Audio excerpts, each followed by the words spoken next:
Hello students, welcome to Edu Navigator channel, your ultimate learning hub. Today we will be doing chapter 7, theory and question and answers. Chapter 7 is combustion for class 8 students, science subject. So we will be covering this chapter and question answers in four parts. Part 1, Part 2, Part 3, Part 4. In Part 1, we will be learning introduction, combustion, and conditions required for combustion. This lecture will be and all the other lecture will be in English, that is Hindi and English. तो आप सभी का स्वागत है। अगर आपको ये video पसंद आए तो काइंडली लाइक, कमेंट, शेयर और सब्सक्राइब जरूर कीजिएगा और इस लेक्चर को पूरा देखिएगा, जिससे कि अगर आपको in chapter in between questions आते हैं चैप्टर के बीच में से, तो आप एग्जाम में तो आप उसको ढंग से सॉल्व कर पाए। और अगर ट्रिकी क्वेश्चन भी आते हैं तो इसमें आपके सारे कॉन्सेप्ट क्लियर कर दिए जाएंगे, जिससे कि आप उनको भी भरपूर ढंग से कर पाए।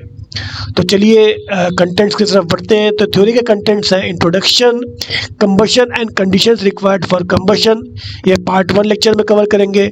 पार्ट 2 लेक्चर में types of combustion, fire control, ये कवर करेंगे। पार्ट 3 लेक्चर में what happens when there is incomplete combustion, flame, fuel and calorific value, harmful effects of fuel, part 3 lecture में कवर करेंगे।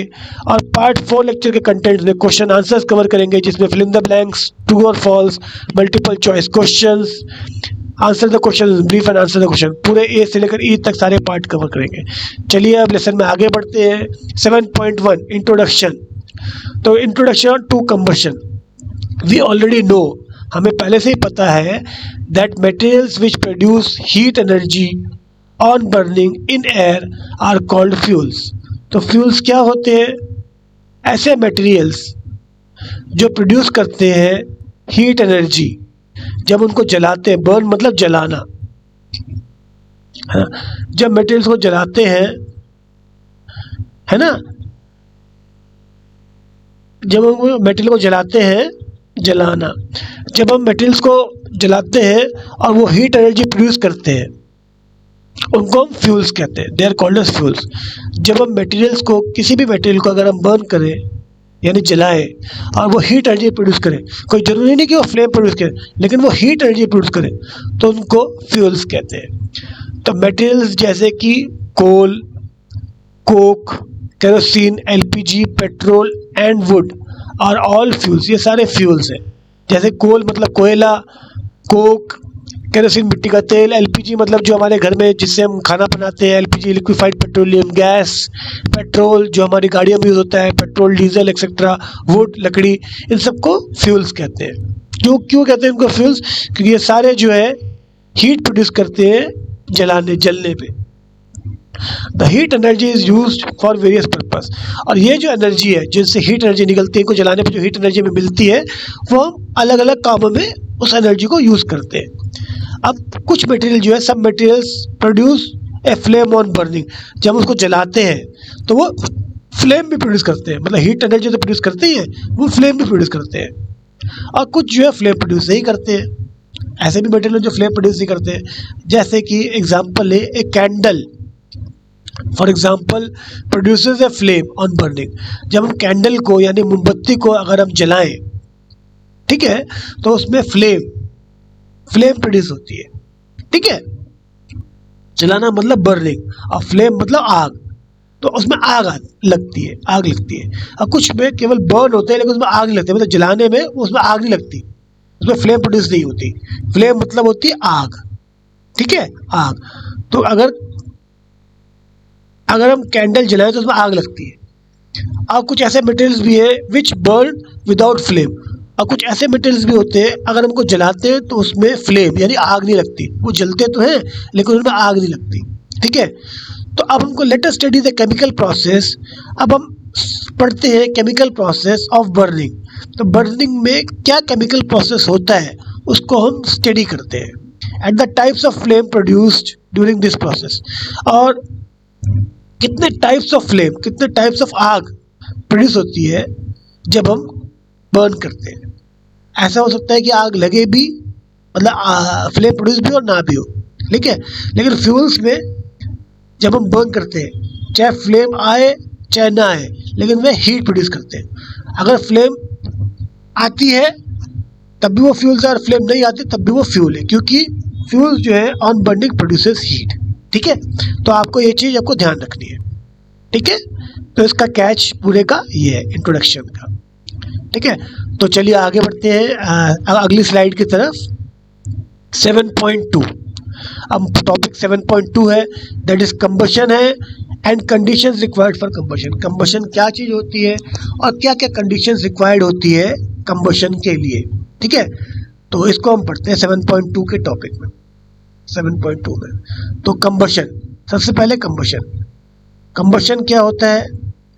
हमने फ्यूल्स के बारे में पढ़ा, अब हम कंबशन के बारे में पढ़ेंगे। ठीक है, वी हैव लर्न दैट, हमने ये पढ़ चुके हैं, हम पढ़ चुके हैं कि मैग्नीशियम रिबन को जब हम हीट करते हैं इन प्रेजेंस ऑफ एयर, जब एयर के प्रेजेंस में अगर मैग्नीशियम रिबन को हीट करते हैं तो फायर यानी उसमें आग लग जाती है, इट कैचेस फायर, आग लगती है, और साथ ही साथ वो हीट और लाइट भी प्रोड्यूस करता है। ठीक है, तो क्योंकि वो हीट प्रोड्यूस करता है, इसका मतलब वो फ्यूल तो है।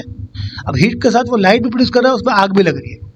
इसमें ये चीज़ नहीं है, यानी कि मैग्नीशियम रिबन फ्यूल तो है, लेकिन उसमें जब उसको हम हीट कर रहे हैं इन प्रेजेंस ऑफ एयर, तो उसमें आग भी लग रही है, it catches fire and also it produces heat and light produce कर रहा है। सिमिलरली इसी प्रकार when a piece of paper is burn, ऐसे अगर हम पेपर को बर्न करते हैं तो वह हीट और लाइट प्रोड्यूस करता है, और उसमें आग फ्लेम भी आती है ना, आग भी लगती है, वो भी हीट और लाइट प्रोड्यूस करता है, फ्लेम भी आती है। We know that coal to burns in air producing heat and light, तो हमको ये भी पता है कि कोयले को अगर हम जलाएं तो वो भी हीट और लाइट प्रोड्यूस करता है और फ्लेम भी प्रोड्यूस करता है। जैसे पेपर प्रोड्यूस करता है वैसे कोयले भी प्रोड्यूस करता है, और वैसे मैग्नीशियम रिबन भी प्रोड्यूस करता है।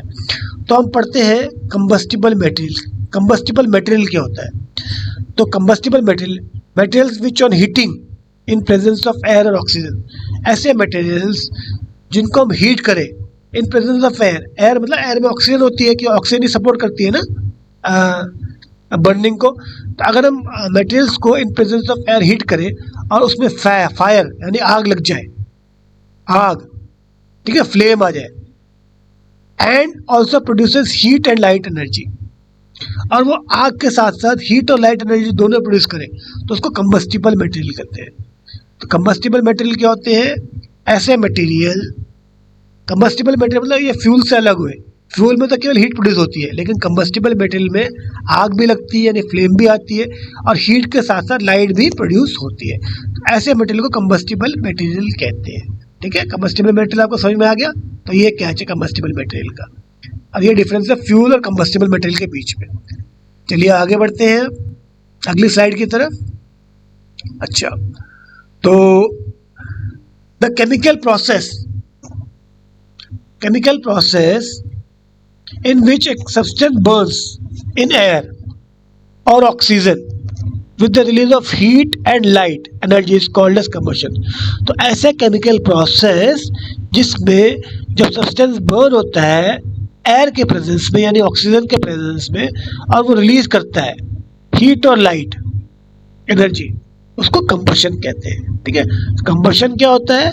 कंबशन मतलब जब भी कोई सब्सटेंस बर्न करे, जब भी कोई सब्सटेंस को जलाए in presence of air, air के प्रेजेंस में, और वो हीट के साथ साथ लाइट भी प्रोड्यूस करे, तो उस प्रोसेस को कंबशन कहते हैं।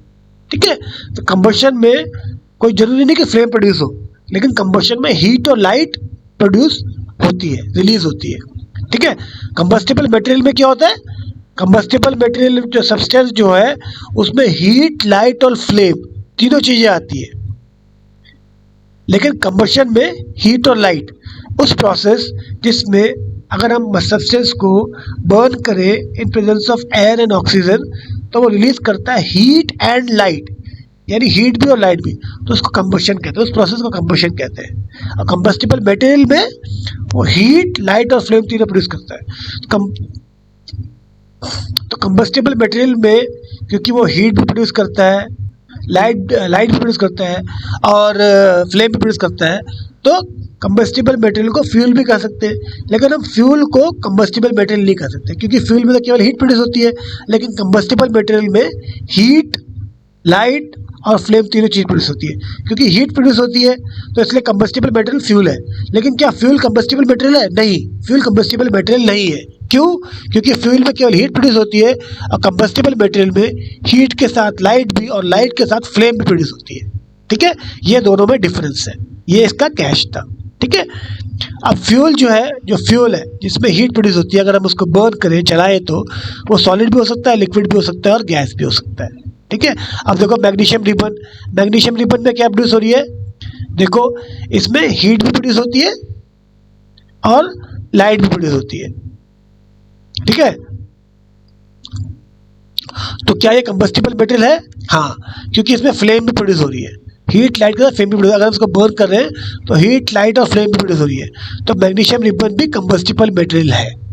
ठीक है, मैग्नीशियम रिबन को हम बर्न कर रहे हैं इन प्रेजेंस ऑफ एयर, तो हीट लाइट और फ्लेम तीनों चीज़ें प्रोड्यूस हो रहा है, तो कंबस्टिबल मटेरियल है। और कंबशन में क्योंकि हीट और लाइट प्रोड्यूस हो रही है, तो इस प्रोसेस को कंबशन कहते हैं। ठीक है, लेकिन ये और ये फ्यूल भी है, क्योंकि अगर फ्यूल में हीट प्रोड्यूस होती है तो फ्यूल है। ठीक है, तो इस ये चीज़ें हमारी क्लियर हो गई। तो आगे बढ़ते हैं। Food is a fuel for our body.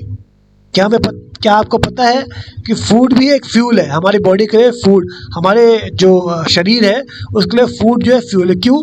क्योंकि energy is produced during the combustion of food. जब फूड का कंबशन होता है, फूड का कंबशन मतलब कंबशन में जब हमारा फूड जो है हमारे शरीर के अंदर कंबस्ट होता है, कंबस्ट मतलब उसमें हीट और लाइट दोनों चीज़ें प्रोड्यूस होती है।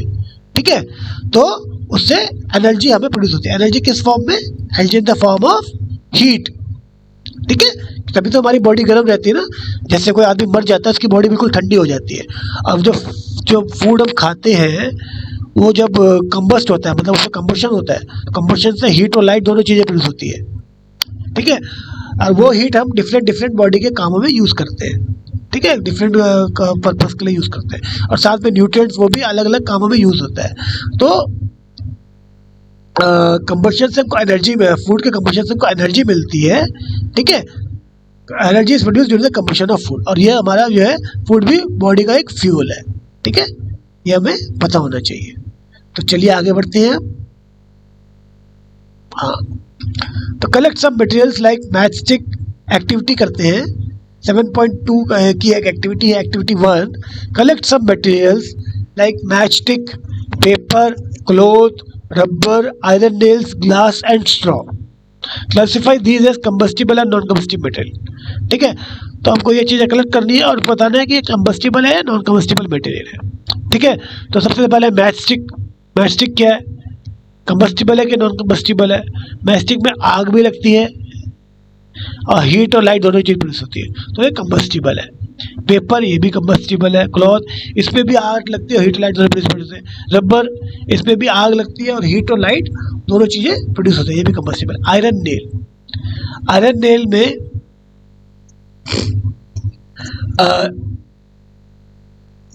ये नॉन कंबस्टिबल मटेरियल है। क्यों? क्योंकि इसमें जो है क्या कहते हैं, आग नहीं लगती। ठीक है, हीट और लाइट प्रोड्यूस होती है। रेड कलर का हो जाता है ना, लाइट, रेड कलर की लाइट आती है और हीट भी आती है, लेकिन इसमें फायर नहीं होती, तो इसलिए नॉन कंबस्टिबल मटेरियल है। कंबस्टिबल का कंडीशन क्या थी? कंबस्टिबल की कंडीशन थी, कंबस्टिबल मटेरियल की, it must contain fire, heat and light. तो रबर में भी फायर, हीट एंड लाइट आती है, क्लॉथ में फायर, हीट, लाइट आती है, पेपर में भी और मैस्टिक में, लेकिन आयरन में केवल हीट एंड लाइट आती है। रेड हॉट आयरन, तो लाइट रेड कलर की हॉट आयरन होता है और हीट भी आती है। ग्लास, इसमें भी फायर नहीं लगती, मतलब आग नहीं लगती, फ्लेम नहीं आती, इसमें भी हीट भी आती है और लाइट भी आती है। स्ट्रॉ, अगर स्ट्रॉ मतलब जो है घास फूस या स्ट्रॉ उसको जलाएं तो उसमें भी हीट भी लगती है, फ्लेम भी लगती है और लाइट भी आती है। तो ये सारे कंबस्टिबल मटेरियल है, और ये जो ग्लास है और आयरन नेल है ये नॉन कंबस्टिबल मटेरियल है। ओके, तो चलिए नेक्स्ट स्लाइड की तरफ चलते हैं। तो आपको समझ में आ गया कंबस्टिबल और नॉन कंबस्टिबल मटेरियल में डिफरेंस। कंबस्टिबल मतलब it must be having flame, heat and light, and non combustible अगर तीनों में से कोई भी एक चीज़ नहीं है तो वो नॉन कंबस्टिबल हुआ। ठीक है, तो चलिए अगले स्लाइड की तरफ चलते हैं। चलिए अब इस टॉपिक पे पढ़ते हैं, कंडीशंस रिक्वायर्ड फॉर कंबशन, यानी क्या क्या कंडीशंस हैं जो कि रिक्वायर्ड होती है कंबशन के लिए। तो वी विल सी दैट, हम ये देखेंगे दैट फॉर प्रोड्यूसिंग और सस्टेनिंग कंबशन, यानी कंबशन होने के लिए या उसको सस्टेन करने के लिए, यानी कंबशन चलते रहने के लिए the following 3 conditions are necessary. 3 important conditions जो कि हैं, जो कि बहुत ही ज़्यादा नेसेसरी है, मतलब बहुत ही ज़्यादा ज़रूरी है कंबशन को प्रोड्यूस करने के लिए, मतलब कंबशन होने के लिए और लगातार जलते रहने के लिए, सस्टेन करने के लिए। क्या है? There must be a combustible substance, यानी जिस चीज़ को जलाना है पहली चीज़ तो वो होनी चाहिए। There must be a combustible substance, there must be a continuous supply of air और ऑक्सीजन, यानी कि जो एयर जिसमें कि ऑक्सीजन होती है उसकी कंटिन्यूस सप्लाई होनी चाहिए।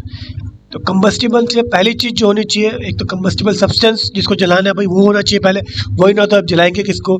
और दूसरी चीज़ कंटिन्यूस सप्लाई ऑफ एयर, और एयर में मतलब ऑक्सीजन, क्योंकि ऑक्सीजन ही सपोर्टिंग गैस है कंबशन की। और जो तीसरी चीज़ है important cheese, the temperature should be above the ignition temperature of the combustible material. जो टेम्परेचर है, अगर आपने उसको हीट किया, ठीक है, वो इतना आपको हीट करना पड़ेगा कि जो टेम्परेचर है वो आपका जो कंबस्टिबल मटेरियल है उसके इग्निशन टेम्परेचर, मतलब वह इग्निशन टेम्परेचर क्या होता है, वह टेम्परेचर जब उस सब्सटेंस में आग यानी फायर लग जाए, यानी फ्लेम प्रोड्यूस हो जाए, तो इग्निशन टेम्परेचर से ऊपर होना चाहिए।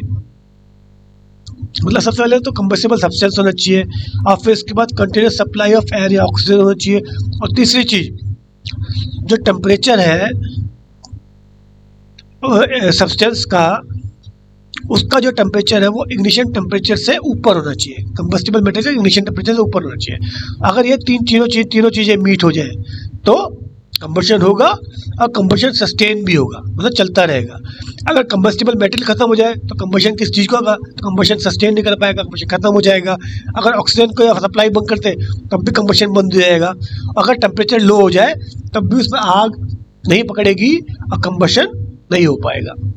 ठीक है, तो ये 3 चीज़ें जो है, these are 3 important things that are necessary for combustion to produce and to sustain. ठीक है, कंबशन होने के लिए, उसको चलते रहने के लिए ये तीनों चीज़ें जरूरी होती है। Oxygen present in air helps in the combustion of fuel. जो ऑक्सीजन है जो एयर में प्रेजेंट होती है, हवा में जो ऑक्सीजन प्रेजेंट होती है वो हेल्प करती है, मदद करती है फ्यूल के कंबशन में। ठीक है, it is therefore called as supporter of combustion. इसलिए ऑक्सीजन को सपोर्टर ऑफ कंबशन, ऑक्सीजन ऐसी गैस है जिसको हम सपोर्टर ऑफ कंबशन भी कहते हैं। In pure oxygen the substance burns 5 times faster than in air. Pure oxygen में सब्सटेंस जो है 5 गुना तेज जलता है एज कम्पेयर टू एयर। क्यों?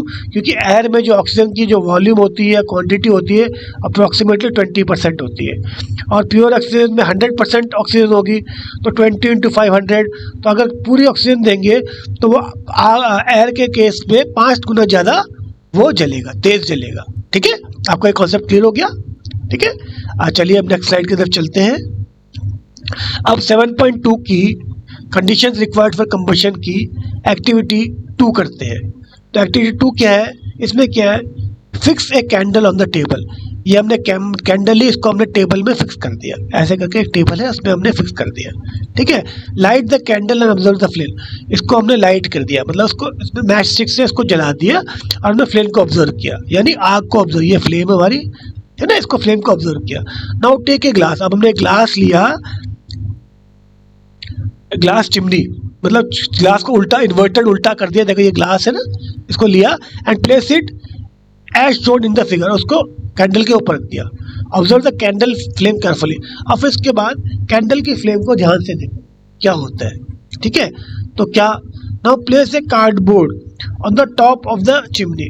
अब वो ग्लास था इस तरीके से खुला था, ठीक है, नीचे कैंडल थी जिसमें आग लगी हुई थी और ग्लास ऐसे खुला था, ये नीचे टेबल है, ये टेबल है।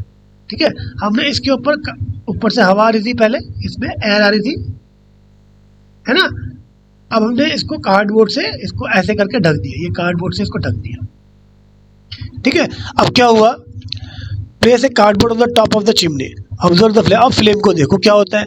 इन द फर्स्ट केस, पहले केस में द कैंडल बर्न स्मूथली। ये जो पहला केस है इसमें हमने देखा कैंडल जो है स्मूथली बर्न हो रही है, बिल्कुल फ्रीली बर्न हो रही है because the sufficient supply of air from the atmosphere है। इसमें हवा जो है चारों तरफ से इसमें आ रही है, तो सफिशिएंट सप्लाई ऑफ एयर और ऑक्सीजन है, तो इसलिए हमारी कैंडल स्मूथली बर्न हो रही है। केस 2, इस केस में क्या है, the candle flame flickers and become sooty. जो कैंडल की फ्लेम है, ये आग है, इसमें सूट मतलब थोड़ा थोड़ा धुआं धुआं निकलने लग जाता है, और फ्लिकर मतलब हल्की सी जलबुझ करती है। ठीक है, there is insufficient lie of air. क्यों? क्योंकि इस समय जो है, जो एक सेकेंड पॉइंट था, कंबस्टिबल सब्सटेंस तो है कैंडल यानी वैक्स, लेकिन जो एयर सप्लाई ऑफ ऑक्सीजन या सप्लाई ऑफ एयर जो है इसमें इनसफिशिएंट है, इसलिए फ्लिकरिंग कर रही है और धुआं सा निकल रहा है। ठीक है, और तीसरी कंडीशन में जो फिगर 3 है, इसमें the candle flame is put off. इसमें कैंडल फ्लेम जो है बुझ जाती है, पुट ऑफ हो गई, बुझ गई। क्यों? Because the supply of air is completely cut off, यानी क्योंकि आपने इसको कार्डबोर्ड से ढक दिया, तो जो हवा इसमें आ रही थी, जो सपोर्ट कर रही थी कंबशन को, वो हट गई। तो आपने एक जो 3 चीज़ों में से एक इंपॉर्टेंट चीज़ हटा दी, तो कंबशन प्रोसेस नहीं हो पा रहा, सस्टेन नहीं कर पाया, और इसके लिए जो है फ्लेम जो है बुझ गई। From the above observation we conclude that, तो हमने ऊपर जो भी ये काम किए, एक्टिविटी की, इससे हमने ये कंक्लूड किया the air is necessary for combustion, यानी हवा, एयर, और एयर में भी ऑक्सीजन जिसको हम सपोर्टिंग गैस कहते हैं, that is very necessary for oxygen. तो 3 चीज में से जो एक चीज जो एयर है, that is necessary for oxygen, ये हमने इस एक्टिविटी से प्रूव कर दिया। ठीक है, चलिए अब एक्टिविटी 3 करते हैं। एक्टिविटी 2 हमने कर लिया, एक्टिविटी 1 की थी, फिर एक्टिविटी 2 की मैग्नीशियम रिबर को जलाया था एक्टिविटी 1 में। ठीक है, फिर एक्टिविटी 2 की air is necessary for combustion. अब एक्टिविटी 3 करते हैं। ठीक है, तो चलिए फिर हम एक्टिविटी 3 करते हैं 7.2 की कंडीशंस रिक्वायर्ड फॉर कंबशन। इसमें क्या करते हैं, टेक 2 पेपर कप्स। हमने पेपर के कप्स लिए। किसके कप्स लिए? पेपर के कप्स लिए। ये पेपर के कप्स है। ठीक है, ये पेपर के कप्स है, पेपर कप्स। पेपर जो है आपको पता है कंबस्टिबल मटेरियल है, इसमें फायर, हीट एंड लाइट तीनों चीज निकलती है। अब half fill one of the cup with water, हमने एक कप को आधा पानी से भर दिया। जैसे ये कप है, इसको हमने आधा पानी से भर दिया, cup field with water. Heating of water cup in paper, heating of water in paper cup, मतलब वाटर को हीट करें पेपर कप्स में। Cup half filled with water, ये कप हमारा हाफ फिल्ड वाटर है। And keep the other cup empty, और दूसरा cup जो है ये एम्प्टी कप है। ठीक है, हमने 2 पेपर कप लिए, मतलब कप्स जो कि पेपर मटेरियल के बने हैं, और पेपर एक कंबस्टिबल मटेरियल है। जैसे आप उसको आग लगाते हैं, उसमें फायर, हीट और लाइट तीनों चीज़ प्रोड्यूस होती है। तो हमने उस कप में एक कप तो लिया एम्प्टी, बिल्कुल खाली, और दूसरा कप लिया जिसको हमने आधा पानी से भर दिया। अब इसका take 2 spirit lamps and put these cups, these 2 paper cups, 1 empty and 1 half filled above the flame carefully। अब हमने एक स्पिरिट लैम्प लिया, मतलब स्पिरिट लैम्प मतलब एक आग का सोर्स लिया, फायर का सोर्स लिया, बर्निंग का सोर्स लिया। ठीक है, अब इसका हमने एक एक करके उसमें ये जो 2 पेपर कप थे, एक एम्प्टी वाला और एक हाफ फिल्ड विद वाटर वाला, उस फ्लेम के ऊपर या उस बर्निंग सोर्स के ऊपर रख दिए। तो हमने क्या ऑब्जर्व किया, हम ऑब्जर्व करेंगे क्या ऑब्जर्व किया हमने ऑब्जर्व किया एक कप विदाउट वाटर, यानी एम्प्टी वाला था, ये एम्प्टी वाला कप था, और ये जो हाफ फिल्ड विद वाटर था। What you will observe that the empty cup catches fire immediately. ये जो एम्प्टी कप था, जैसे आप उसको सोर्स ऑफ बर्निंग यानी स्पिरिट लैम्प के ऊपर रखते हैं, तो इसमें एकदम से आग, फायर, कैचेस फायर, इसमें फायर एकदम से आग लग जाती है। हाउएवर, लेकिन अगर आप जो है पेपर कप कंटेनिंग वाटर उसको रखें स्पिरिट लैम्प के ऊपर, आग के सोर्स के ऊपर, बर्निंग सोर्स के ऊपर, it does not catch fire immediately, यानी कि वो एकदम से आग नहीं पकड़ता, उसमें आग एकदम से नहीं लगती। इंस्पाइट कि पेपर जो है कंबस्टिबल मटेरियल, उसमें आग एकदम से लग जाती है, लेकिन क्योंकि उसमें पानी भरा है तो उसमें एकदम से आग नहीं लगती। अब ये हमको ऑब्जर्व करते हैं। And can be held for quite some time on the flame, और इसको हम आग के ऊपर थोड़ी देर तक बिना जले रख सकते हैं। ऐसा क्यों हो पाता है? This is due to the fact, ऐसा इसलिए होता है that the temperature of the empty paper comprises fast till it reaches the stage when it catches fire. जो एम्प्टी पेपर का कप था जिसमें कोई पानी था, उसका टेम्परेचर इतनी तेजी से राइज हुआ बर्न करने पे कि वो फटाफट उस स्टेज में रीच हो गया जहाँ पे उसमें आग लग जाए। मतलब जैसे आप किसी चीज़ को गर्म करते हैं तो धीरे धीरे वो गर्म होता है, एकदम से तो बिल्कुल 100 डिग्री सेंटीग्रेड में नहीं पहुंच जाता ना। तो जो एम्प्टी पेपर का कप था वो इतनी तेज़ी से गर्म हो गया उसको नीचे आग लगाने पे कि एकदम से वो उस स्टेज में पहुंच गया जहाँ पे उसमें आग लग जाए। और जो पेपर कप जिसमें पानी भरा हुआ था उसमें भी जब हमने उसको हीट किया, यानी इसको बर्न किया, उसमें हीट किया, बर्न किया, उसमें आग लगाई, तो वो जो half filled with water cup था, the temperature does not rise as fast. उसमें टेम्परेचर इतनी तेजी से, उस पेपर कप का टेम्परेचर इतनी तेजी से नहीं बढ़ा। क्यों नहीं बढ़ा? क्योंकि उसके अंदर पानी प्रेजेंट था। जो हमने हीट नीचे से सप्लाई की स्प्लिट लैम्प के थ्रू, वो हीट पेपर ने भी ऑब्जॉर्व की और उसके अंदर जो पानी है उसने भी ऑब्जॉर्व की। तो क्योंकि वो हीट दोनों चीज़ों में ऑब्जॉर्व हो गई तो पेपर हमारा इतनी तेजी से गर्म नहीं हुआ, धीरे से पहले पानी गर्म हुआ, पानी के साथ साथ पेपर गर्म हुआ। तो इस कारण जो है एकदम से पेपर में आग नहीं लगी।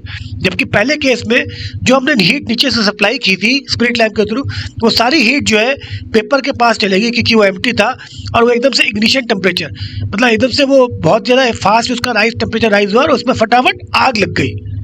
लेकिन सेकंड केस में उसका टेम्परेचर इतनी तेजी से राइज नहीं हुआ, वाटर का टेम्परेचर भी राइज हुआ और पेपर कप का भी टेम्परेचर राइज हुआ और वो थोड़ी देर तक बिना आग लगे रह पाया। वो एकदम से this cup does not catches fire immediately, एकदम से उसमें आग नहीं लगी। ठीक है, तो इस एक्टिविटी से आपने ये सीखा। ठीक है, तो आगे, a piece of paper burns quickly when burning matchstick is bought near it. जैसे हम पेपर के पास जो है माचिस की तिल्ली लाएं तो एकदम से जो है आग लग जाती है उसमें। ऑन द अदर हैंड, जबकि अगर हम लकड़ी है उसके पास माचिस की तिल्ली लाए, लकड़ी का एक हमारे पास फुट्टा है, उस पर अगर हम माचिस की तिल्ली से आग लगाने की कोशिश करें तो वो एकदम से कैनॉट बी बर्न, उसमें एकदम से आग नहीं लगती। क्यों? ऐसा क्यों होता है भाई? पेपर में तो फटाफट आग लग जाती है, जबकि वुड में भी अगर हम जलाते हैं तो वो भी कंबस्टिबल मटेरियल है क्योंकि उसमें भी फायर यानी आग, हीट और लाइट निकलती है। पेपर भी कंबस्टिबल मटेरियल, उसमें भी फायर, हीट और आग। लेकिन माचिस की तिल्ली से पेपर में तो आग लग जाती है लेकिन वुड में आग लगती है। ऐसा क्यों होता है? ऐसा इसलिए होता है, these observation tell us that different substances catches fire at different temperature। क्योंकि पेपर का जो आग पकड़ने यानी फायर लगने का जो टेम्परेचर है वो डिफरेंट है as compare to that of wood. ठीक है, तो इसलिए जो है इसका जो टेम्परेचर है जिसमें पेपर आग पकड़ता है वो लेस है, वो डिफरेंट है एज कम्पेयर टू वुड से। तो द लोएस्ट टेम्परेचर, ऐसा लोएस्ट टेम्परेचर, मिनिमम टेम्परेचर, सबसे कम टेम्परेचर एट विच, जिस पर एक कंबस्टिबल सब्सटेंस, जो भी ज्वलनशील पदार्थ है, ज्वलनशील जिसमें आग लग जाए पदार्थ है, कैचेस फायर, जिसमें आग लग जाए, is called as ignition temperature. ऐसा मिनिमम टेम्परेचर जिसमें कंबस्टिबल मटेरियल में आग लग जाए, कैचेस फायर, उसको इग्निशन टेम्परेचर कहते हैं या उसको किंडलिंग टेम्परेचर भी कहते हैं। अब क्योंकि पेपर का temperature, ignition temperature is much less as compare to wood, तो इसलिए वो टेम्परेचर जल्दी पहुंच गया। जैसे हमने हीट सोर्स दिया तो जो क्योंकि पेपर का इग्निशन टेम्परेचर कम है तो वो जल्दी उसमें आग पकड़ गई, और क्योंकि वुड का ज़्यादा है इग्निशन टेम्परेचर या किंडलिंग टेम्परेचर तो उसमें इसलिए माचिस की तिल्ली से आग लगी। पहले उसको काफ़ी देर तक हीट करना पड़ेगा, फिर जब वो टेम्परेचर रीज होगा तब जाके उसमें आग लगेगी। इसलिए पेपर में एकदम से आग लग जाती है और वुड में एकदम से आग नहीं लगती। ऐसी जो एक्टिविटी में जो सिंपल पेपर था, एम्प्टी पेपर था, उसमें आग लग गई। लेकिन जिसमें एम्प्टी पेपर में अगर हमने पानी भर दिया तो क्योंकि पानी का भी जो है इग्निशन टेम्परेचर ज़्यादा होता है तो वो जो हीट हमने नीचे से दी उसको स्प्लिट लैम्प के थ्रू, वो जो हीट जो है पेपर का टेम्परेचर और पानी का टेम्परेचर दोनों को बढ़ाने में लग गई। अब जब तक पानी का भी इग्निशन टेम्परेचर नहीं पहुँचता तब तक उसमें आग नहीं लगेगी, है ना, क्योंकि भाई टेम्परेचर तो पहुंचना पड़ेगा ना, क्योंकि वो जो हीट है वो पानी ने भी ली और पेपर ने भी ली। ठीक है, तो पेपर का टेम्परेचर तो राइज नहीं हो क्योंकि पानी का टेम्परेचर तो ठंडा है, पानी ने उसको अपना जो टेम्परेचर है वो देता रहा पेपर को, इसलिए उसमें एकदम से आग नहीं लगी। तो आपको समझ में आ गया ये कॉन्सेप्ट? चलिए आगे बढ़ते हैं। तो इस चीज़ से हम ये सीखते हैं कि जो तीसरी कंडीशन है इग्निशन टेम्परेचर, यानी सब्सटेंस को इग्निशन टेम्परेचर तक पहुंचाना पड़ेगा अगर हम चाहते हैं कि उसमें कंबस्टिबल मटेरियल में आग यानी फायर लग जाए। ठीक है, तो तीनों कंडीशन मीट होनी चाहिए तभी जो है कंबशन प्रोसेस जो है पॉसिबल होगा। तो let us look at some examples to realize that a substance must be heated up to its ignition temperature for it to undergo combustion. ठीक है, यही हमने अभी बोला। First is we can boil water in a paper cup on a spirit lamp. It is because a part of the heat energy supplied to the paper cup passes on to the water. As a result, the ignition temperature of paper is not achieved. And it does not catches fire. तो हमने इसमें यह देखा कि हम जो है water को बॉईल कर सकते हैं पेपर कप में स्पिरिट लैम्प के ऊपर। ऐसा क्यों है? पेपर में आग क्यों नहीं पकड़ती? ये इसलिए होता है क्योंकि जो हीट हम प्रोड्यूस दे रहे हैं स्पिरिट लैम्प से वो पेपर कप को वो जो है पानी को गर्म करने में भी यूज़ हो रही है। Supply to the paper cup passes it on to the water. Water में पानी को भी गर्म करने में यूज़ हो रही है, ठीक है। और एज ए रिजल्ट इसके फलस्वरूप ignition temperature of paper is not achieve. जो इग्निशन टेम्परेचर मतलब पेपर इतना गर्म नहीं हो पाता क्योंकि वो हीट जो है पेपर से पानी में चली जाती है और पानी जो है धीरे धीरे गर्म होने जाता है और वो धीरे धीरे बॉईल कर ले जाता है। तो पेपर ठंडा रहता है, पेपर का इग्निशन टेम्परेचर रीच नहीं हो पाता और इसके कारण जो है वो उसमें फायर नहीं लग पाती, ठीक है। तो ये एक पहला कंडीशन है। सेकेंड पॉइंट है ignition temperature of white phosphorus is 35 degree centigrade.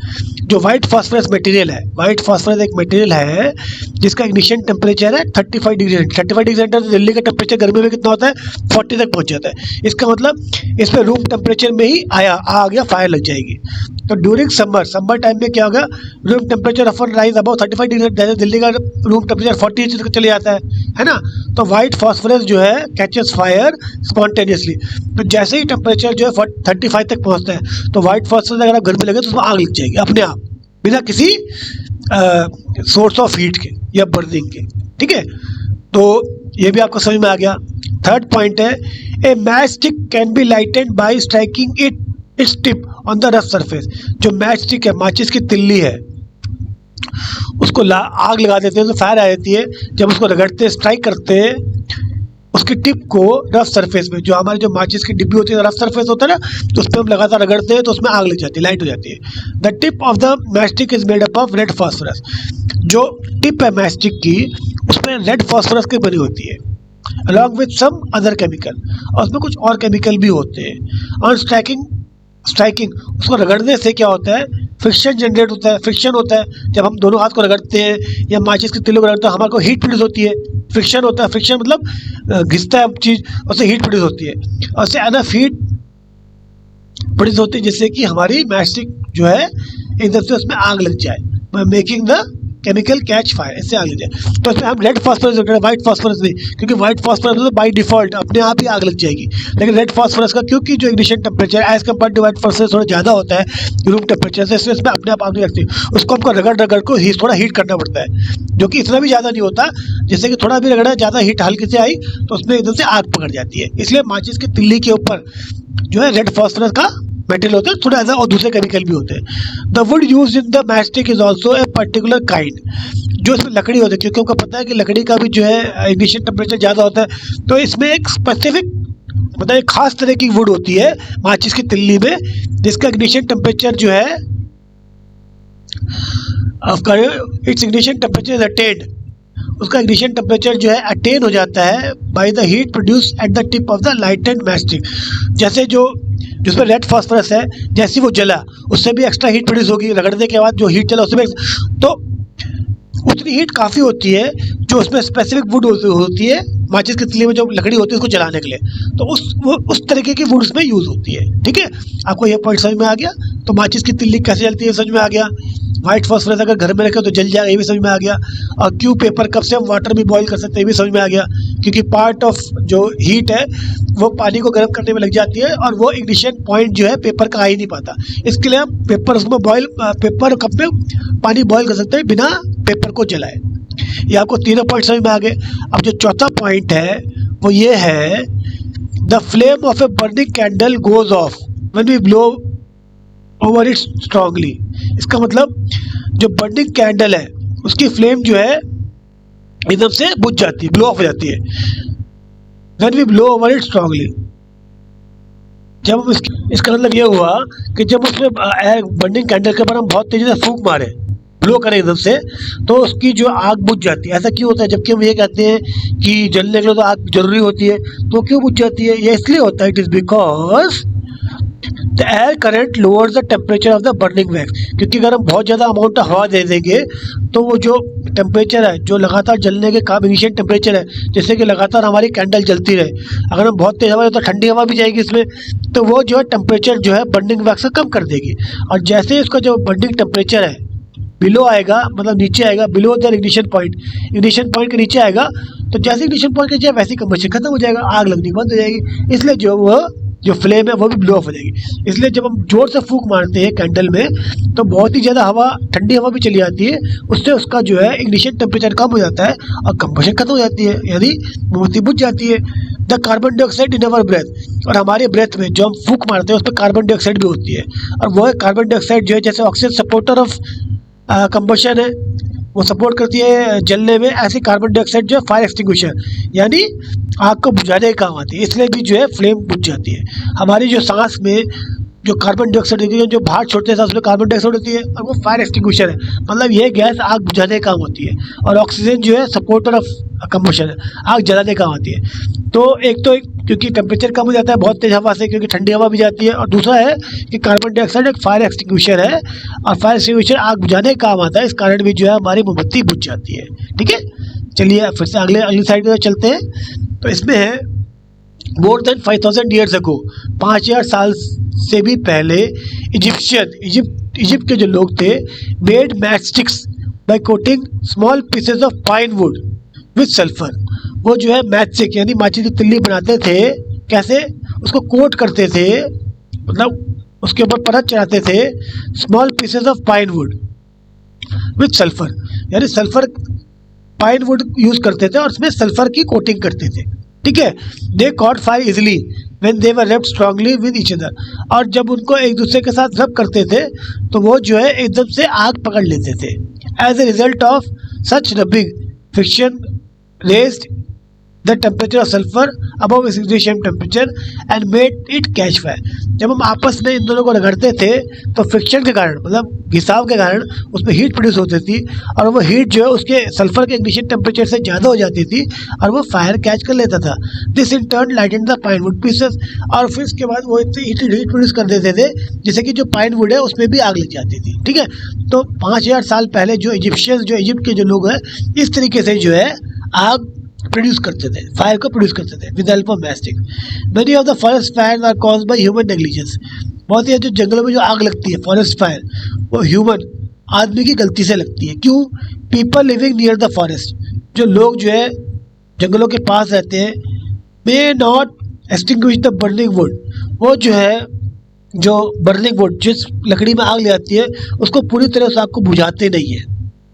अपना खाना खाने के बाद या डिफरेंट कार्य जो भी करते हैं बर्निंग वुड से, वो करने के बाद वो जो है आग को उस वुड की ढंग से बुझाते ही नहीं है। और sometimes they may carelessly throw a burning matchstick on dry grass, और कभी कभार जो है वो जो है जलती हुई माचिस की तिल्ली जो है ड्राई ग्रास में, सूखी घास में ही फेंक देते हैं। Such acts of carelessness can lead to forest fire. इससे क्या है, जंगल में आग लग सकती है। अगर उन्होंने अपने जिससे खाना बनाया है लकड़ी में उसकी आग को ढंग से बुझाया ही नहीं, एक्सटिंग्विश नहीं किया, तो उससे आसपास के पेड़ पौधों में और जंगल में आग लग सकती है। कल तो उन्होंने ऐसे ही जो है केयरलेसली माचिस से फेंक दी ड्राई सूखी हुई घास में, उससे भी आग लग सकती है। Sun produces enormous amount of heat and light energy. जो सन है, सूर्य है, वो बहुत ही ज़्यादा मात्रा में हीट और लाइट एनर्जी प्रोड्यूस करता है। 98% of the sun's mass is made up of hydrogen. Sun जो है, जो भी इसका टोटल वेट है उसका 98% जो है हाइड्रोजन गैस से बना हुआ है, and at extremely high temperature. और ये गैस जो है बहुत ही ज़्यादा हाई, मतलब बहुत ज़्यादा हाई टेम्परेचर पे है। At such temperature hydrogen atoms can combine to form helium atoms and in the process release enormous amount of heat energy. इतने हाई टेम्परेचर में जो हाइड्रोजन एटम्स हैं वो आपस में कंबाइन हो जाते हैं और वो हीलियम एटम बनाते हैं। ठीक है, इस प्रोसेस को फ्यूजन कहते हैं, आप आगे पढ़ेंगे। और जब ये फ्यूजन होता है, मतलब हाइड्रोजन एटम जो है आपस में मिलकर हीलियम एटम बनाते हैं बहुत ही ज़्यादा हाई टेम्परेचर में, तो इसमें बहुत ही ज़्यादा एनॉर्मस यानी बहुत ही काफ़ी ज़्यादा मात्रा में एनर्जी रिलीज होती है in the form of heat and light. किस फॉर्म में?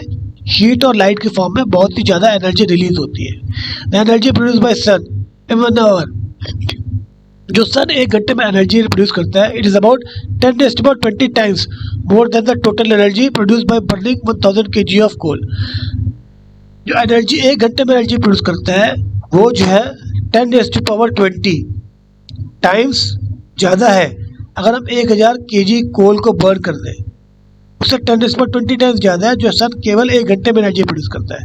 समझ रहे हो? तो कितने हजार kg कोल को प्रोड्यूस बर्न करना पड़ेगा केवल सन के 1 घंटे के एनर्जी के लिए। उससे भी 10⁻20 टाइम्स ज़्यादा, 1000 kg कोल को बर्न करेंगे, उससे जो एनर्जी प्रोड्यूस होगी उससे 10⁻20 टाइम्स ज़्यादा सन एनर्जी प्रोड्यूस करता है केवल 1 घंटे में। ठीक है, तो ये चीज़ है। तो चलिए नेक्स्ट स्लाइड। तो अभी हम एक बार रिकैप करते हैं। तो हमने इस पार्ट 1 के लेक्चर में पढ़ा सबसे पहले इंट्रोडक्शन में कि फ्यूल्स क्या होते हैं, ठीक है, और फ्यूल्स के लिए जो है क्या कंडीशन ज़रूरी है, जैसे कि वो हीट प्रोड्यूस करते हैं ऑन बर्निंग। फिर इसका हमने कंबशन के बारे में पढ़ा, कंबस्टिबल मटेरियल क्या होते हैं, ठीक है, कंबस्टिबल मटेरियल जो है प्रोड्यूस करते हैं हीट, लाइट और फ्लेम। और कंबशन क्या होता है, वो हीट और लाइट प्रोड्यूस करता है। फिर इसका फ्यूल्स जो है सॉलिड लिक्विड गैस भी हो सकते हैं, ये भी हमने पढ़ा। हम जो है फूड जो है हमारी बॉडी का फ्यूल है जिससे हमें एनर्जी मिलती है, ठीक है, कंबशन ऑफ फूड के थ्रू। फिर इसका कंबस्टिबल और नॉन कंबस्टिबल मटेरियल पढ़े। फिर इसका 7.2 में हमने पढ़ा कि what are the condition required for combustion, जो हमने 3 कंडीशन थी कंबशन के लिए, combustible substance, continuous supply of air और ऑक्सीजन, और ignition temperature of the combustible material must be reached, है ना, ये सब चीज़। फिर हमने डिफरेंट एक्टिविटीज़ की इन सबको प्रूव करने के लिए। और फिर इसका हमने ये पढ़ा कि एशियंट मतलब पुराने लोग कैसे जो है आग जलाते थे, ठीक है। और इसी प्रकार हमारा जो है पार्ट 1 जो है कंप्लीट होता है। This is the end of part 1 of chapter 7 combustion theory. So thanks for watching, and if you like the video, kindly like, comment, share and subscribe. Thank you. Bye.